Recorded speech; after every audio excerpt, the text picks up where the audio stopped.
Bismillahirrahmanirrahim. Assalamualaikum warahmatullahi wabarakatuh. Kembali kepada saya channel Muhammad Syafiq.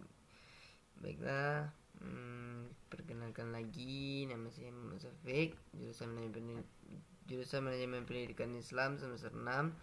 Baiklah, langsung saja saya akan mempraktekkan materi yang keenam dengan materi yaitu tentang administrasi. Di sini telah saya buat materi administrasi dalam PowerPoint.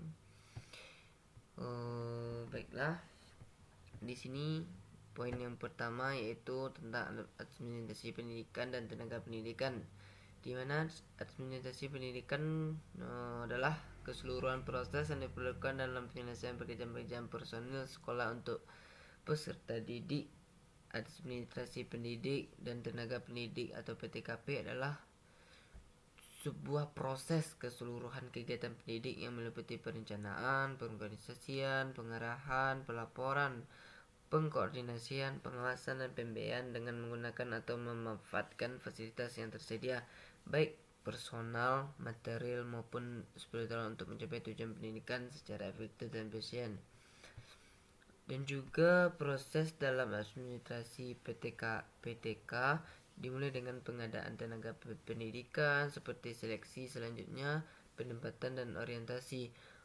Orientasi juga memiliki tujuan yaitu untuk mempercepat masa adaptasi sehingga tenaga pendidikan baru mendapat bekerja lebih cepat dan lebih baik. Seorang pendidik dan tenaga pendidikan untuk kesejahteraan hidupnya berhak menerima gaji, tunjangan, dan penghargaan atas apa yang dilakukannya.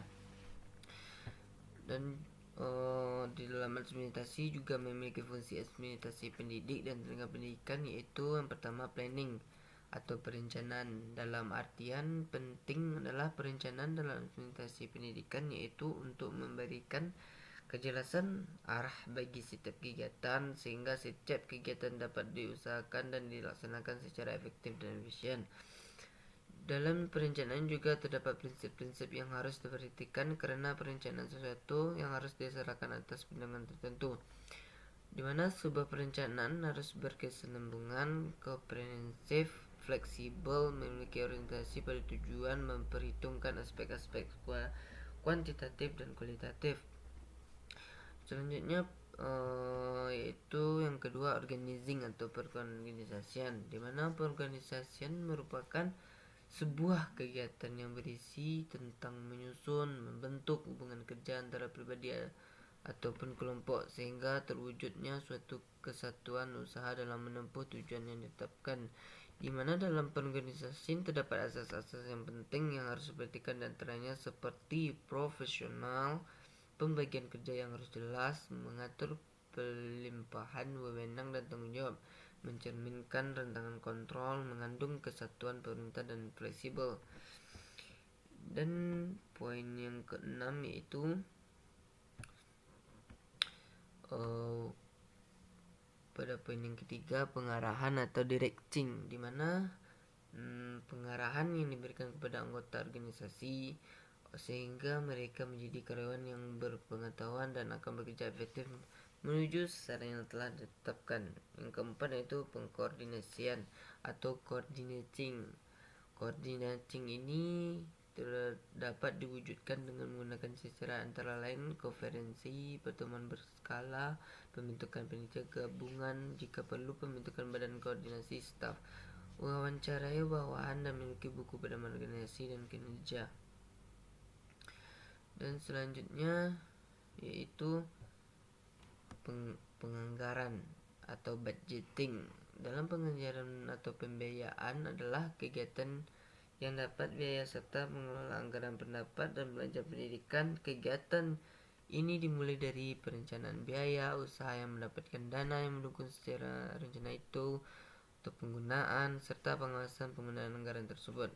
Dan poin selanjutnya itu penggerakan atau motivating, di mana penggerakan ini juga memiliki kemampuan membujuk orang-orang mencapai tujuan yang telah ditetapkan dengan penuh semangat. Seorang pemimpin hanya mungkin melakukan pergerakan dengan sebaik-baiknya apabila bawahannya menaruh kepercayaan dan Penghargaan terhadap seorang pemimpin haruslah memiliki komunikasi yang efektif, mengembangkan perspektif aktif, memberi tugas sesuai dengan kemampuan, dan juga memiliki iklim yang organisasi. Dan selanjutnya adalah pengawasan. Dalam pengawasan ini dilakukan agar perilaku personalia organisasi mengarah kepada tujuan organisasi. Dalam prinsip yang perlu diperhatikan dalam melaksanakan pengawasan yaitu tertuju kepada kunci sasaran, fleksibel, bersifat langsung, memperhatikan hakikat manusia, dan juga memanfaatkan profesi yang karir manusia. Poin yang ke-8 adalah penilaian atau evaluating, di mana evaluasi ini juga berfungsi dalam administrasi pendidikan adalah aktivitas untuk meneliti, membandingkan rencana yang ada hasilnya untuk mengetahui berhasil atau tidak suatu program. Diperlukan adanya penilaian evaluasi, di mana poin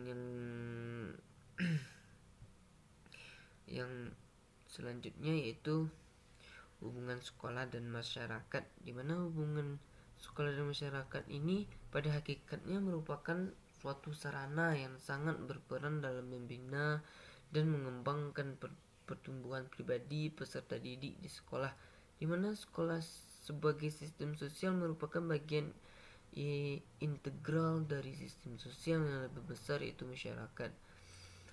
Dan yang terakhir yaitu administrasi hubungan sekolah dengan masyarakat juga merupakan suatu proses komunikasi antara sekolah dan masyarakat untuk meningkatkan pengertian masyarakat tentang kebutuhan serta kegiatan pendidikan serta mendorong minat dan kerjasama masyarakat dalam peningkatan dan pengembangan sekolah.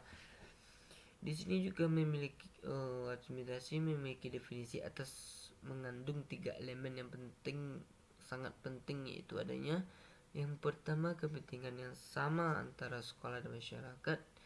Yang kedua, peran penting dalam pengembangan sekolah untuk memenuhi harapan masyarakat. Yang ketiga, komunikasi dua arah yang efisien untuk meningkatkan kerjasama yang baik. Baiklah, itulah materi kita tentang administrasi. Jika saya ada salah kata ataupun penyampaian saya yang kurang maksimal, saya mohon maaf. Saya sudahi dengan assalamualaikum warahmatullahi wabarakatuh.